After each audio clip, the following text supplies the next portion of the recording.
Once upon a time, there was a lovely girl called Sally. She had a very kind face, always smiling, a lovely sort of bouncy hairdo she had. What a great girl Sally was.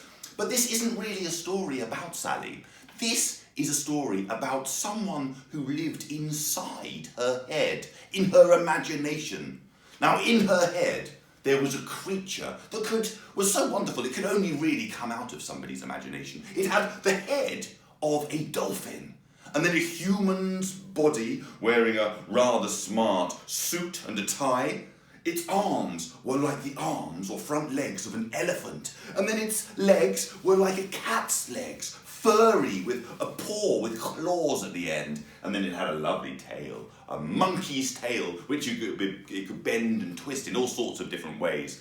This creature was called the Dolphman, and the Dolphman lived inside Sally's head, inside her imagination. Now, whatever Sally was thinking about, that's where the Dolphman would find himself. If Sally was feeling very thirsty, she needed a drink, maybe the Dolphman would find himself surrounded in her imagination by deserts and the beating sun. Oh, he was so thirsty. If Sally was very cold, maybe in her imagination she would be thinking of cold mountains, and that is where the Dolphman would be, high up in the mountain with snow coming down so cold.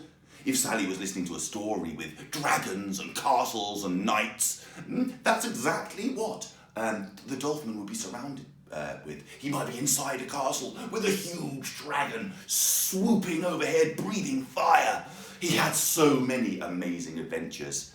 But the adventures would keep changing as Sally thought of different things, and he did sometimes feel it'd be nice to have somebody else to share the adventures with, because he was always there and everything else around him was always changing. Oh, but there was one thing that didn't change.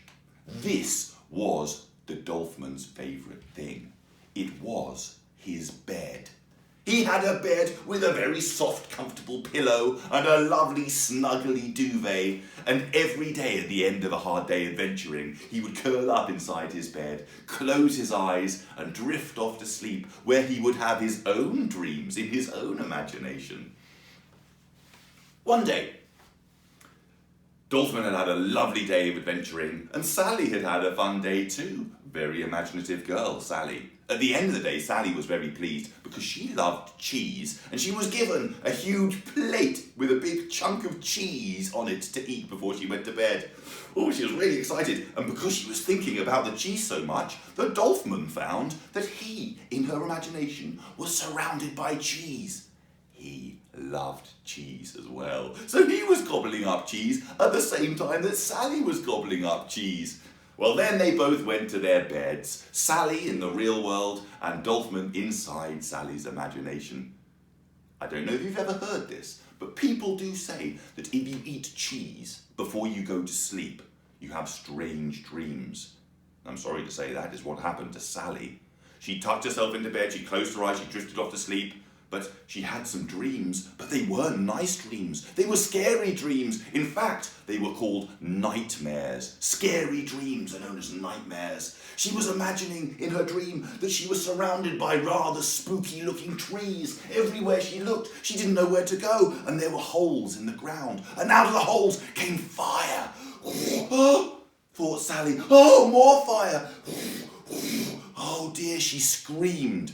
Now, Dolphman, inside Sally's imagination, had been asleep, but he woke up, and he was in the dream as well. He could see the trees. He could hear Sally screaming. There she was.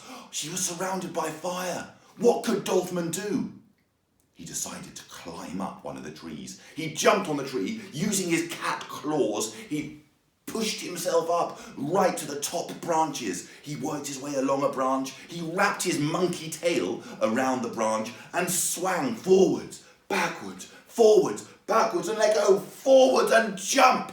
And he landed right beside Sally. Then he used his great big elephant hands to cover up the holes, and the fire stopped coming out. Sally was so pleased. She looked at Dolphman. Dolphman looked at her, and Sally gave him a huge hug. "Thank you," she said. Now, although Dolphman actually lived inside Sally's imagination, They had never met each other before.